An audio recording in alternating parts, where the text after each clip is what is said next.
Assalamualaikum warahmatullahi wabarakatuh. Perkenalkan, nama saya Zafira Aida Amira dari kelompok 5. Pada kesempatan ini saya akan menjelaskan mengenai data flow diagram atau DFD dari siklus penggajian. Pada siklus penggajian ada 3 aktivitas, yaitu memvalidasi data waktu dan kartu jam kerja, lalu menyiapkan penggajian dan mengeluarkan penggajian. Aktivitas pertama dimulai ketika bagian produksi menyerahkan kartu waktu dan kartu jam kerja. Kemudian dilakukan validasi mengenai data kartu waktu dan kartu jam kerja. Setelah itu, dokumen tersebut diserahkan ke bagian penggajian. Di bagian penggajian melakukan penyiapan atas penggajian dengan menggunakan dokumen kartu waktu dan kartu jam kerja yang telah divalidasi.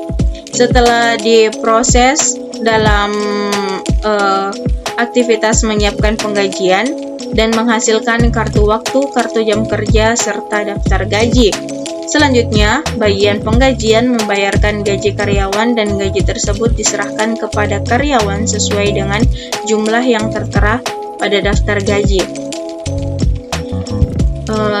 Itu tadi penjelasan mengenai DFD atau data flow diagram yang sesuai dengan perusahaannya. Selanjutnya saya akan menjelaskan mengenai data flow diagram atau DFD siklus penggajian yang direkomendasikan oleh kelompok kami.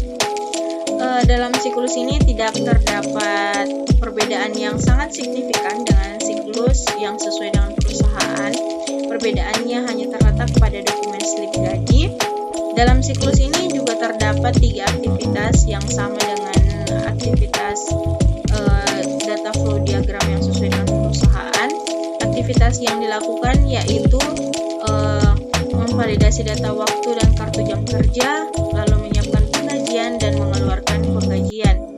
Siklus ini dimulai ketika bagian produksi menyerahkan kartu waktu dan kartu jam kerja dan divalidasi. Setelah itu, kartu waktu dan kartu jam kerja diserahkan ke bagian penggajian. Di bagian penggajian dilakukan persiapan mengenai penggajian. Setelah proses penggajian telah siap, maka aktivitas selanjutnya yaitu kartu waktu, kartu jam kerja, dan slip gaji yang telah dihasilkan di bagian penggajian tadi. Lalu dilakukan lagi pengeluaran penggajian yang sesuai dengan slip gaji dari bagian penggajian tadi, atau hal ini disebut dengan pembayaran gaji kepada karyawan.